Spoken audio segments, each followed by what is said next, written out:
مطلب سامعین گرامی قدر، ہم آج پریشان ہیں، لوگ ہم سے مسئلے پوچھتے ہیں، شیاطین ہیں، جنات ہیں، شیطانی وسوسے ہیں، جادو ہو گیا ہے، نظر لگ گئی ہے، بد نظری کے اثرات ہیں۔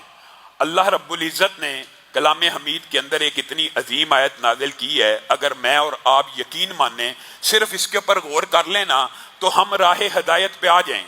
قُلْ لَوْ كَانَ الْبَحْرُ مِدَادًا لِكَلِمَاتِ رَبِّي لَنَفِدَ الْبَحْرُ قَبْلَ أَن تَنفَدَ كَلِمَاتُ رَبِّي وَلَوْ جِئْنَا بِمِثْلِهِ مَدَدًا۔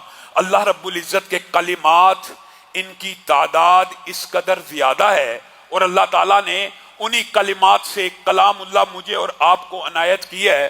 ہم اس کی عظمت اور شان سے غافل ہیں۔ اللہ رب العزت کلام حمید میں ارشاد فرماتے ہیں، میرے کلمات کی اصل تعداد تمہیں کیا پتا کتنی ہے؟ 7 سمندر جو دنیا کے اوپر موجود ہیں یہ سیاہی بن جائیں اور پوری زمین کے درخت قلم بن جائیں اور میں رب کے کلمات کو لکھنا شروع کریں تو یہ 7 سمندروں کی سیاہی ختم ہو جائے گی، سارے درختوں کی کلمیں ٹوٹ جائیں گی، تمہارے رب کے کلمات ختم نہیں ہوں گے۔ وَلَوْ جِئْنَا بِمِثْلِهِ مَدَدًا، اور اگر اتنی سیاہی اور پیدا کر لو، اتنے ہی درختوں کے اور قلم کاٹ کے لکھ لو، پھر بھی تمہارے رب کے کلمات ختم نہیں ہوں گے۔ اسی لیے میں آپ کو کہتا ہوں کہ اگر جادو کا، جنات کا، بیماریوں کا، وسوسوں کا، شیاطین کا خطرہ محسوس ہو تو صرف یہ کہہ دیجئے اعوذ بکلمۃ اللہ التامات من شر ما خلق۔ یہ دعا ہر میرا بھائی، بیٹا، بہن، عورت یاد کرے۔ یہ کتنی مشکل دعا ہے، اور اس دعا کے جو الفاظ ہیں وہ کتنے عظیم ہیں۔ اعوذ بکلمۃ اللہ التامات من شر ما خلق، میں پناہ میں آتا ہوں کن کی؟ اللہ رب العزت کے کلمات کی۔ انہی کلمات میں سے ایک عظیم الشان آیت اور کلمہ آیت الکرسی ہے، جس کو آج کے بعد میں نے اور آپ نے اپنی زندگی میں اس طرح جاری کرنا ہے کہ جو حدیث سے ہمیں مل رہا ہے اس کو اپنے اوپر لاگو کریں، وعدہ کرے۔ اور آیت الکرسی یاد کرنا، یقین مانیے صحابہ اپنے بچوں کو قرآن پاک کی آیتیں اس طرح رٹایا کرتے تھے، اس طرح یاد کرایا کرتے تھے کہ ایک بچہ بھی ایسا نہ بچ جائے جو سونے سے پہلے آیت الکرسی کی تلاوت نہ کرے۔ میں اور آپ جادو ہو گیا جی، جن لڑ گیا جی، شیطان آ گیا جی، جسم کے اوپر قبضہ ہو گیا جی، چلو جی فلاں پیر کے پاس چلے جاؤ، فلاں رقیہ شریعہ کرنے والے کے پاس چلے جاؤ، فلاں ناپاک جو 20 سال نہایا نہیں اس سے جا کے علاج کروا لو۔ اللہ کے رسول نے کتنا صاف ستھرا سچا علاج آپ کو اور مجھے بتا دیا، اور 3 حدیثیں، 3 اور تینوں کے اندر شیطان سے بچنے کے جو کلیات بیان ہوئے، آپ نے صرف ان کے اوپر غور کرنا۔ بات کو میں مختصر کروں گا۔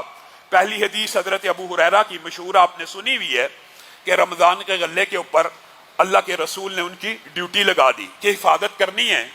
رات کو دیکھا ایک چور آیا ہے اور غلے میں سے چرانے لگا، حضرت ابو ہریرہ نے پکڑ لیا، اس نے بڑے ترلے واسطے دیے، اس نے بڑی منت سماجت کی اور کہا اے اللہ کے بندے، میں بڑا غریب ہوں، میرے بچے محتاج ہیں، مجھے چھوڑ دے۔ حضرت ابو ہریرہ کے دل میں رحم آ گیا، نرمی آ گئی، چھوڑ دیا۔ اگلے دن رسول اللہ صلی اللہ علیہ وسلم کی بارگاہ میں پیش ہوئے تو رسول اللہ کو تو وحی سے خبر آ گئی، اور رسول اللہ پوچھنے لگے اے ابو ہریرہ تیرے قیدی کا کیا بنا؟ حضرت ابو ہریرہ حیران رہ گئے کہ رسول اللہ کو کس نے بتلایا؟ رسول اللہ کو تو اس نے بتایا جو علیم ہے، جو خبیر ہے۔ کہنے لگے اللہ کے رسول بڑا محتاج تھا، بڑا غریب تھا، میرے دل میں ترس آیا، میں نے اس کو چھوڑ دیا۔ رسول اللہ صلی اللہ علیہ وسلم نے کہا وعدہ لے کے چھوڑا ہے نا کہ دوبارہ نہیں آئے گا؟ جی ہاں، وہ جھوٹ بولتا وہ دوبارہ بھی آئے گا، اب کیا آیا تو پکڑ کے میرے پاس لے آنا۔ حضرت ابو ہریرہ اگلے دن دیکھ دیا، پھر وہ چور آتا ہے، پھر چوری کرتا ہے، حضرت ابو ہریرہ پکڑ لیتے ہیں، وہ پھر منت سماجت کرتا ہے، روتا ہے، گڑ گڑاتا ہے، حضرت ابو ہریرہ کو پھر ترس آ جاتا ہے، چھوڑ دیتے ہیں، اس کو کہتے ہیں اگر دوبارہ آیا میں رسول اللہ کے پاس پیش کر دوں گا۔ نبی کریم صلی اللہ علیہ وسلم اگلے دن پھر پوچھتے ابو ہریرہ تیرے قیدی کا کیا ماجرا ہے؟ حضرت ابو ہریرہ ساری رات کا واقعہ سناتے ہیں، کہا جھوٹ بولتا ہے پھر آئے گا، اب کی بار آئے تو پکڑ کے لے آنا۔ اور اتفاق ایسا ہوا کہ تیسری رات بھی لگاتار آ گیا، حضرت ابو ہریرہ نے پکڑ لیا اور کہا آج میں تجھے رسول اللہ کی بارگاہ میں پیش کیے بغیر نہیں جانے دوں گا۔ کہا رک جا رک جا، اب اگر تو نے مجھے رسول اللہ کی بارگاہ میں پیش کرنا ہے تو میں تجھے ایک ایسا کلیہ بتاتا ہوں کہ میں آنا بھی چاہوں تو نہیں آ سکتا، میں آنا بھی چاہوں تو نہیں آ سکتا۔ ابو ہریرہ نے کہا وہ کون سا کلیہ ہے؟ ابو ہریرہ کہنے لگے وہ کون سا کلیہ ہے؟ تو وہ جاتے جاتے کہنے لگا کہ اگر تم آیت الکرسی کو پڑھ لیا کرو گے بستر پہ جانے سے پہلے پہلے، پہلی روایت کے لفظ کیا، بستر پہ جانے سے پہلے پہلے اگر تم آیت الکرسی کو پڑھ لو گے تو اللہ کی طرف سے تمہاری حفاظت کے لیے ایک محافظ مقرر ہو جائے گا، اللہ کی طرف سے ایک محافظ مقرر ہو جائے گا۔ نمبر ایک بات جو آپ نے یاد رکھنی ہے، آیت الکرسی بستر پہ جانے سے پہلے پڑھ لی، بستر پہ لیٹ کے پڑھ لی تو ساری رات کے لیے اللہ کی طرف سے ایک محافظ مقرر ہو جائے گا۔ اور دوسری بات یہی کی کہ تمہیں کوئی بھی شیطان اور جن تنگ نہیں کر سکے گا۔ رسول اللہ صلی اللہ علیہ وسلم کی بارگاہ میں اگلے دن پیش ہوئے، رسول اللہ نے کہا قیدی کیا کہتا تھا، تمہارے قیدی کا کیا بنا؟ کہا رسول اللہ صلی اللہ علیہ وسلم پھر آیا تھا اور ایک کلیہ بتا کے گیا جس کی وجہ سے میں نے اس کی بات کو، اس کی درخواست کو سن لیا اور اس کو آزاد کر دیا۔ رسول اللہ صلی اللہ علیہ وسلم نے کہا کیا کلیہ بتا کے گیا؟ کہا اس نے کہا ہے اگر آیت الکرسی بستر پہ جانے سے پہلے پڑھ لیا کرو گے اللہ کی طرف سے ایک محافظ بھی مقرر ہوگا اور تم شیطان کے شر سے بھی محفوظ ہو جاؤ گے۔ رسول اللہ صلی اللہ علیہ وسلم فرمانے لگے ابو ہریرہ تمہیں پتہ ہے وہ کون تھا؟ کون تھا؟ وہ شیطان تھا، ہے تو جھوٹا تھا لیکن بات تمہیں سچی بتا کے چلا گیا ہے۔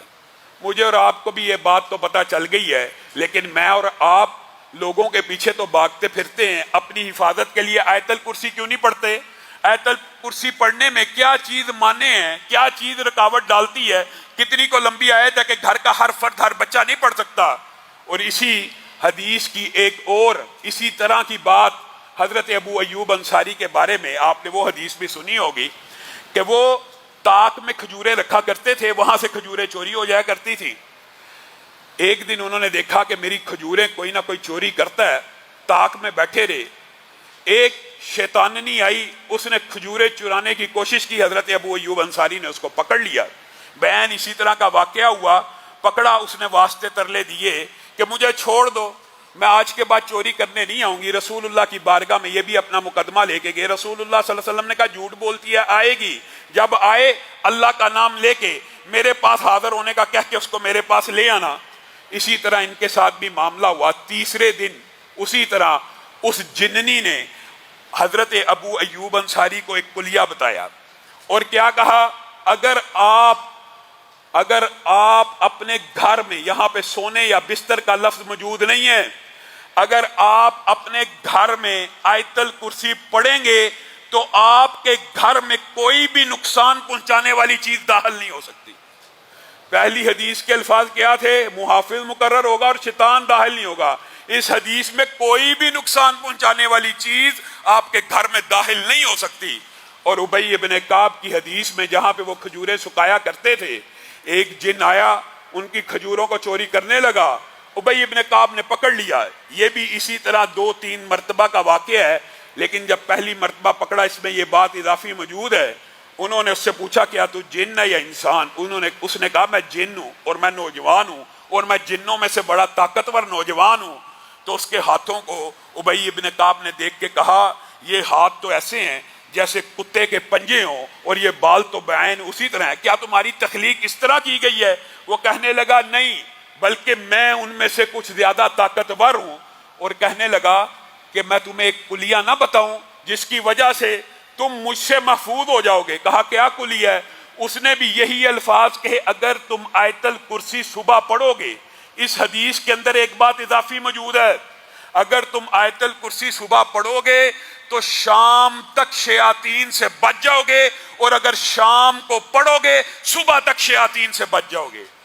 اب بتائیے آیت الکرسی ایک مرتبہ رات کو بستر پہ جانے سے پہلے پڑھی، محافظ بھی اترے گا، شیطان سے بھی بچو گے، جنات سے بھی بچو گے، ہر ضرر رساں چیز سے بھی بچو گے، اور صبح تک شیاطین سے محفوظ رہو گے۔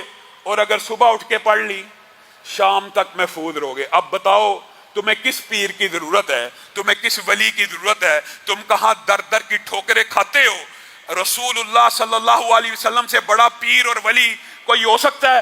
آپ کو اور مجھے کلیہ بتا کے چلے گئے ہیں، آپ کی اور میری مرضی ہے ہم اس کے اوپر عمل کر کے اپنے گھروں کو جادو، جنات، نظر بد اور ضرر رساں چیزوں سے بچا لیں، یا در در کی ٹھوکریں کھاتے پھریں، یا لوگوں کے پیچھے بھاگتے پھریں، پیسوں کا بھی ضیاع کریں، اور شعبدے باز، جادو کا توڑ جادو سے کرنے والے، کالی کلکتے والی جس کا وار نہ جائے خالی، اس طرح کے اشتہارات دیواروں کے اوپر لگے ہوتے ہیں، عامل نجومی بابا محبوب آپ کے قدموں میں، ساس بہو کے جھگڑے، اس طرح کے اشتہارات ہمارے معاشرے میں شرم نہیں آتی؟